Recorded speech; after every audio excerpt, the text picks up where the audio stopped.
dari setahun ya sudah punya 2 cabang, luar biasa loh. Customer adalah raja, tapi sing duwe harus luwih dewa. Anda tuh salah satu orang yang brengsek juga gitu mas. Enak terus ketagihan bukan tanggung jawab merek ya gitu ya. Dan saya melihatnya SCAS ini salah satu gebrakan di mana kopi atau biji kopi merupakan salah satu komoditas yang patut untuk diperbincangkan. Hanya dari minuman kopi saja banyak topik yang bisa dibicarakan. Di Beautiful Coffee untuk kali pertama ini saya berkesempatan untuk mengobrol dengan Mas Davin dari Dead Wish Coffee Roastery. So, this is Beautiful Coffee.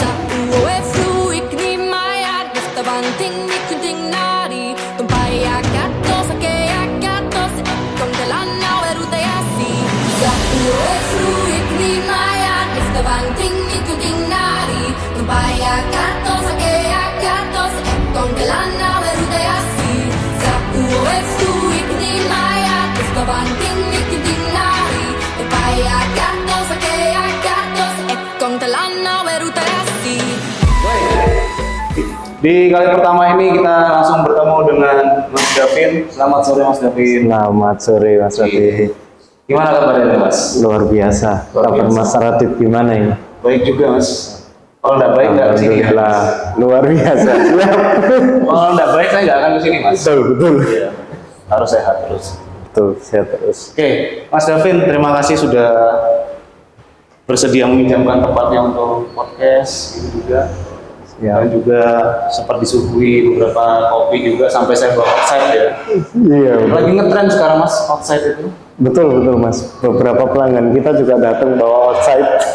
Terus bayarnya piye? Jadi mereka pembelian di espresso doang sih. Oh iya. Tapi mantap loh gitu. Apa?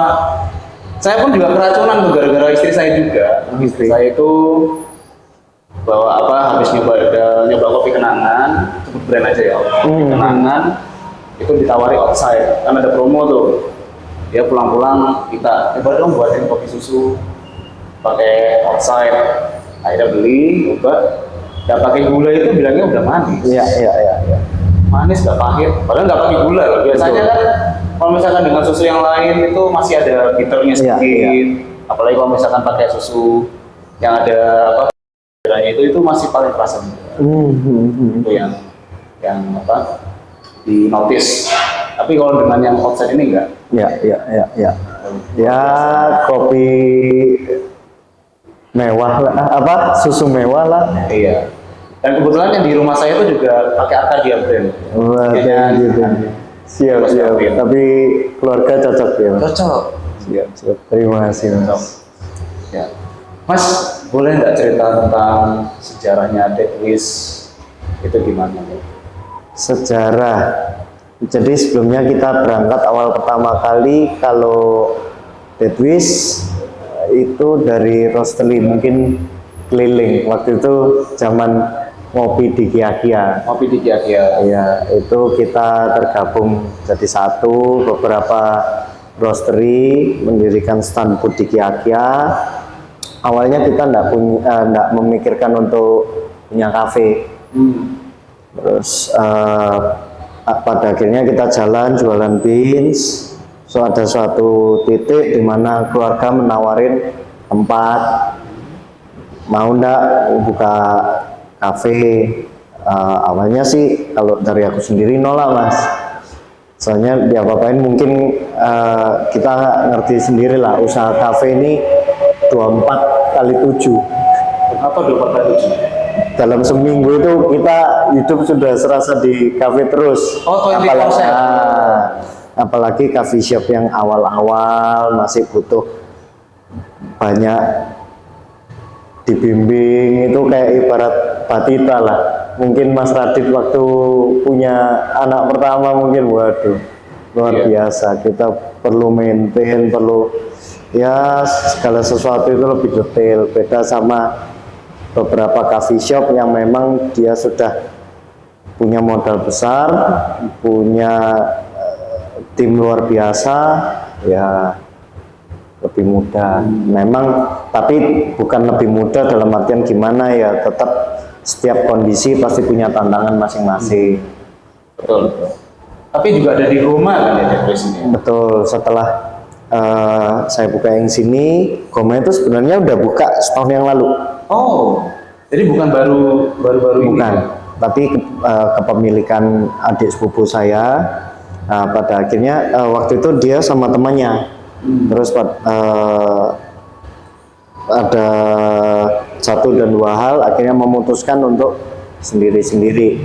Nah, di situ adik saya butuh bantuan, akhirnya kita bantu untuk Goma juga, kayak gitu. Dimana Goma sendiri dalam manajemennya Deadwish kayak gitu. Oh, oke. Berarti dalam rentang kurang dari setahun ya sudah punya 2 cabang. Luar biasa loh. Ya syukuran Mas, tapi kepalanya juga mau pecah. Ya dinamika berbisnis seperti itu. Betul, betul. Ya kalau misalkan nggak mau pecah kepalanya jangan berbisnis. Betul. Ya itu yang harus kita nikmatin. Iya. Betul. Sekarang kan kondisinya, kan mindsetnya milenial bilangnya sekarang, lebih baik berbisnis. Tapi ya ujung-ujungnya banyak yang nyerah di tengah jalan. Betul, betul. Jadi tantangan kita pemilik bisnis ini kan sebenarnya banyak Mas. Nggak cuma kesulitan jual sebenarnya. Kalau belum kita harus mengelola sumber daya manusia dengan baik. Ya salah satu faktor terbesar kan sebenarnya sumber daya manusia kita, punya knowledge, punya attitude, lain-lain yang bagus supaya bisa menghasilkan produk yang bagus, attitude ke customer yang bagus juga, seperti itu Mas. Iya, dari hospitality, terus attitude, memang dibutuhkan pada apalagi dunia F&B kan. Betul. And beverage itu tidak jauh-jauh dari pelayanan. Betul. Tidak hanya masakannya enak, masakannya enak tapi pelayanannya nggak bagus ya. Iya. Betul. Orang ya siapa yang mau gitu. Itu tanpa disadari sebenarnya marketing termurah Mas. Dari kita good service saja, terkadang produknya kita minus, ya bukan yang parah ya, dikata normal gitu, tapi karena good service produknya jadi dirasa enak gitu loh. Cuma gara-gara awal lah, misal kayak saya berkunjung ke Mas Radit, meskipun rumahnya bagus, kalau disapa enggak dengan baik kan saya pulang keadaan hati juga nggak enak. Tapi kalau rumahnya kita sederhana pun, tapi kalau tuan rumah hangat, mempersilakannya enak, kan kita pulang pun juga hati gembira kayak gitu. Oh iya, itu filosofi juga sih sebenarnya ada ketika kita bertamu nggak dilayani dengan baik, posio istana rumahnya ya kayak gitu juga. Iya, iya. Jengkelin gitu, aku nggak, omahnya gede tapi air putih aja nggak metu gitu. Betul. Pernah seperti itu. Betul. Obrolan tetangga ya kadang-kadang. Itu si C omahnya api tapi air putih aja nggak metu gitu. Iya, iya. Cuekin ini pas macam. Makanya jadi ini juga belajar ilmu psikologi dari cara melayani orang, melayani customer, memperlakukan. Karena kan ada satu filosofi juga dalam berbisnis F&B itu adalah tamu adalah raja. Betul. Tidak cuma F&B, bidang jasa. Apapun jasa lah ya. Tapi itu di counter loh Mas. Maksudnya di counter juga. Karena saya punya statement baru dari beberapa teman-teman saya. Iya betul, tamu adalah raja. Tapi sing duwe iku luwih dewa ketimbang raja. Iya, iya. Ya pernah satu case ada satu customer yang jengkelin gitu, tapi customer adalah raja, tapi sing duwe harus luwih dewa ketimbang lebih dewa daripada raja. Iya.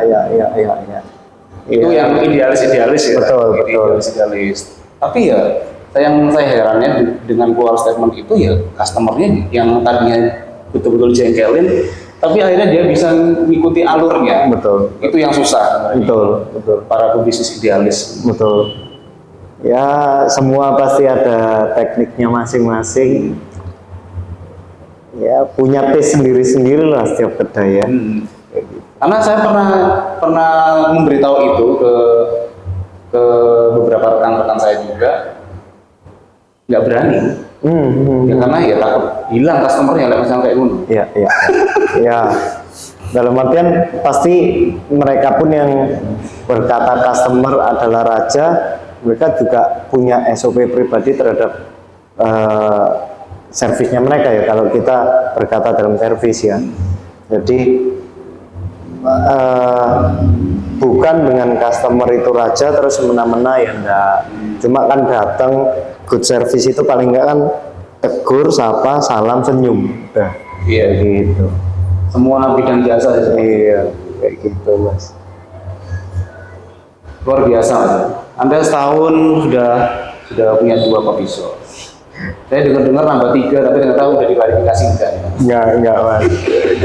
Ya tapi nggak apa sih Mas kalau Belum. Iya, masih kita kuatin fondasi dulu lah. Apalagi di era seperti ini kita harus benar-benar fight dulu ya Mas. Kayak gitu. persaingan makin ketat Mas. Luar biasa. Kalau di Surabaya saya lihat ke daerah-daerah tengah kota ada coffee shop baru, daerah-daerah sini coffee shop baru lah. Betul. Yang saya yakinin ini kan masih suasana tahun kelinci ya. Iya. Tahun kelinci kalau dari secara feng shui, dengar-dengar dari teman saya yang ahli feng shui juga itu tahun dimana saatnya bangkit. Iya. Rezeki betul-betul lancar di tahun kelinci. Makanya banyak yang langsung buka usaha coffee shop, buka usaha ini, buka usaha itu banyak. Iya. Karena memang di sekarang juga kan lagi masa-masa pemulihan, jadinya saatnya bangkit. Iya. Dan yang oke mereka mau buka, tapi yang harus diingat fundamental mulai dari siap enggak mentalnya untuk buka. Kita ngelihat di Surabaya pun coffee shop banyak yang buka, banyak yang tutup. Ah iya.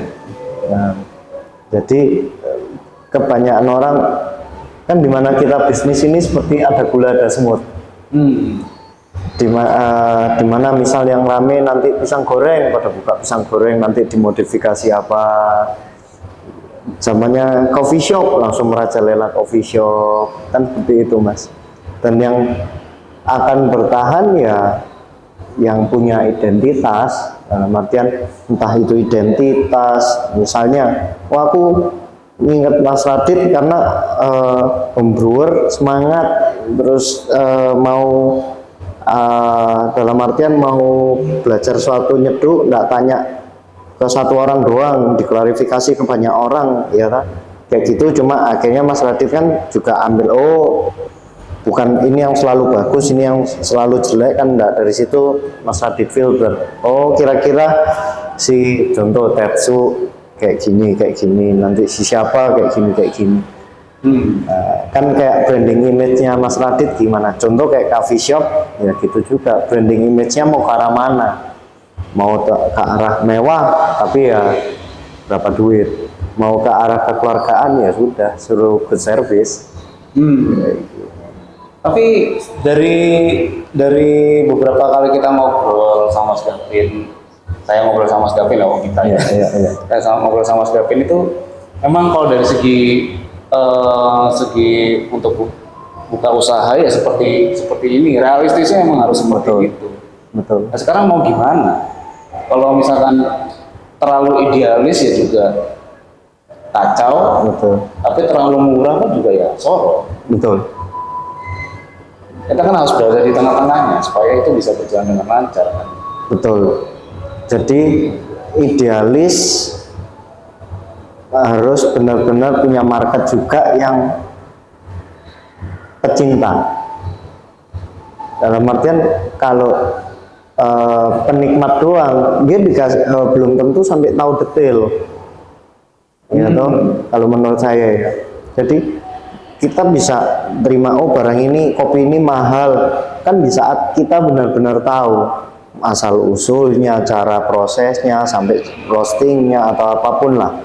Tapi kalau kita cuma ini enak, ini enggak, itu terkadang kan kita pikir waduh emang enggak ya untuk beli harga segini gitu. Dan sekarang masyarakat Surabaya bukan enggak mampu untuk beli itu, tapi kan belum sampai di level yang aku meskipun beli kopi ini aku merasa worth kok. Memang segmented ada, tapi masih kecil. Manual brew memang yang saya lihat masih segmented banget. Betul. Ini pengalaman pribadi saya, Mas. Saya menyajikan V60, nggak kasih nang tonggo-tonggo, nggak kasih ke orang yang betul-betul awam perihal manual brew. Iya. Itu jawabannya agak sedikit nyelekit Mas. Gimana? Saya enak kopi pasar Mas. Iya, Betul. kopi larang loh Mas. Betul. Kopi ibaratnya yang memang dari single origin Arabica yang let's say ya tipikal lah, Ya, tipikal. Di beberapa teman-temanku yang penikmat kopi dan meminum kopi itu ngomongnya enak, Ya. tapi belum tentu yang belum terbiasa minum manual brew Betul. dibilang nggak enak. Ya. Malah sempat juga ada curhatan para owner kafe itu. Iya, iya. Dibilang itu kopi yang enak itu yang pahit, Mas. Bukan yang kecut kayak Arabica. Ya, ya. Jadi kita kan memang itu salah satu tantangan untuk kita juga ya. Nggak bisa dipungkirin orang Surabaya cocok robusta, iya. Karena nggak kecut. Mungkin cuma bodinya yang intens. Coklat rasanya coklat karamel. Tapi kalau untuk Arabica sendiri kan mau diapa-apain juga bawa kesan acidic gitu loh. Dan pengkopi baru belum tentu menerima acidic, tapi untuk robusta pasti mayoritas menerima seperti itu, Mas. Gitu. Ketika saya bagiin kopi susu, baru bilang wah ini Enak. mantap. Karena kan kopi, susu, ada creamer, ada gula. Oh ini baru mantap. Iya, iya. Ini nggak pakai gula mantap nih Mas Mantap. Tadi. Oke, oke. Oh, berarti ini segmenternya ternyata memang untuk specialty kopi masih sebatas kopi susu. Betul. Sebenarnya kalau mau mereka bisa untuk Arabik, diminumin aja dikit ya lama-lama cocok, kayak perokok lah. Dia mau gonta-ganti rokok juga males. Karena cocok-cocokan, Mas. Iya. Semua kan karena keterbiasaan. Kalau memang udah terbiasa minum Arabik, nanti pada tahap trial dia nyoba Arabik, nanti sampai akhirnya ketagihan baru memilah, oh karakterku aku suka kopi Jawa Barat, aku suka kopi Jawa Timur atau Sumatera lain-lain, baru untuk menentukan kayak gitu. Iya, pengalaman pertama saya juga untuk mengenal manual brew itu juga gitu, penuh dengan hujatan. Jadi apa ini? Kopi kok rasanya kecut, nggak pakai gula apa? Kalau tambahin gula dong gitu. Iya, iya. Jangan, nggak bisa, kamu bukan penikmat, peminum berarti. Iya. Aku ini request tambah gula karena aku belum biasa. Awal-awal gitu. Tapi ya perlahan. Ada kurang lebih waktu itu sekitar 4 bulan, 5 bulan baru saya bisa menerima manual. Tapi dengan hujatan dulu, kecut, Iya.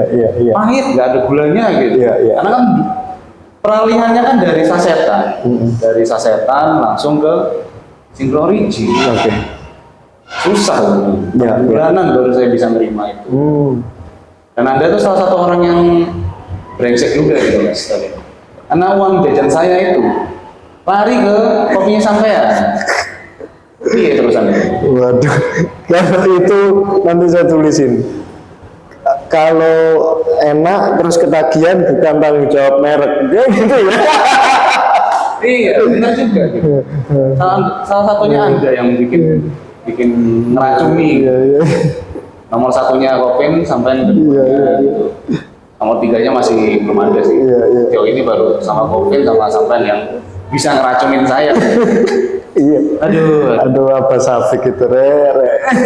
Jadi yang pertama kali ngeracuni saya manual brew itu Kopin. Apa Safik? Iya.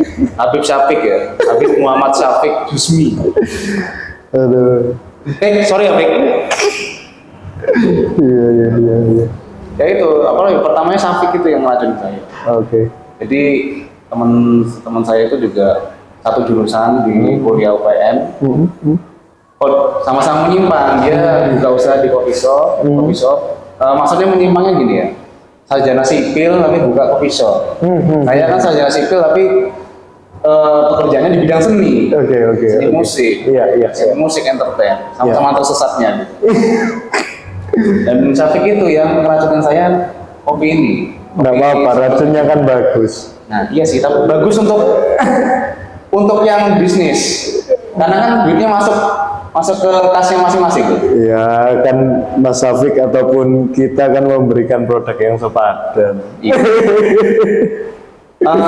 Intinya adalah ketika saya bukan menghabiskan ya, Mengeluarkan, membeli kopi apapun brandnya, kalau puas hasilnya itu nggak akan jadi soal. Betul. Tapi sejauh ini di Surabaya rata-rata enak semua, Betul, betul, enak semua. betul, Tinggal masing-masing itu ada karakternya. betul. Karakternya Mas Gavin dengan karakter sendiri, Sapik ada sendiri karakternya, DRK juga ada sendiri karakternya. Iya, Tinggal gimana kita mau ngolahnya. betul. Semuanya enak Pak, jadi nggak ada yang apa ya, kasarannya. Oh ini yang bagus, ini yang jelek. Ya, Nggak ada sih sebenarnya. itu. Dari Surabaya sendiri kan saya juga ketemu Mas Gavin dengan Mas Anjar itu kan di ngopi di Kia juga. Betul. Dan ada event di situ taruh embongan, saya juga mengikuti itu, Mas Gavin juga ngikutin itu, hingga akhirnya di Surabaya ini juga terbentuk SCAS kan, Surabaya Kopi Antusias.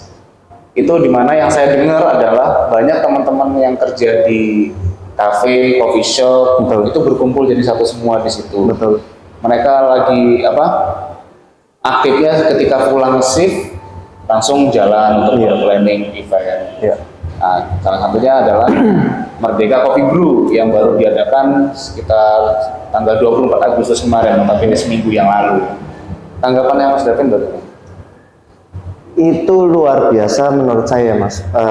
SCAS dengan Merdeka Coffee Brew ya. Itu 1,5 bulan sebelumnya memang udah datang ke sini, udah melakukan pembicaraan perihal sponsor, perihal penyelenggaraan kayak gitu-gitu. Jadi mereka ini punya antusias yang luar biasa, kecintaan terhadap kopi. Jadi mereka ini ya tadi Mas Radhi bilang mereka dari beberapa bendera, di saat melakukan event bendera benar-benar hilang semua jadi satu ya SCAS itu. Sampai persiapan H-1 itu ngambil dripper di tempat saya itu jam 9. Wow. Terus akhirnya setelah saya closing toko, saya sama barista saya berangkat ke sana, mungkin ada yang bisa dibantu. Ternyata keliling ngambilin barang-barang ke Om Danang, ke teman-teman yang lain itu sampai setengah 12 baru datang ke arena Gluk. Nah, itu barang Gluk Cafe. Itu baru mereka datang. Itu kan dalam artian enggak semua orang punya waktu untuk seperti itu gitu loh Mas. Tapi mereka meskipun paginya nge-shift mereka tetap tanggung jawab sampai malam pun mereka selesaiin kayak gitu.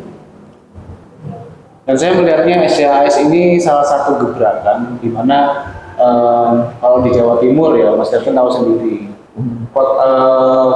Kota-kota yang aktif antusias kopinya yang paling tinggi itu di daerah-daerah Karasidenan sendiri. Iya, iya. Blitar, Kediri, Malang sendiri itu juga antusiasnya kalau event-event itu banyak.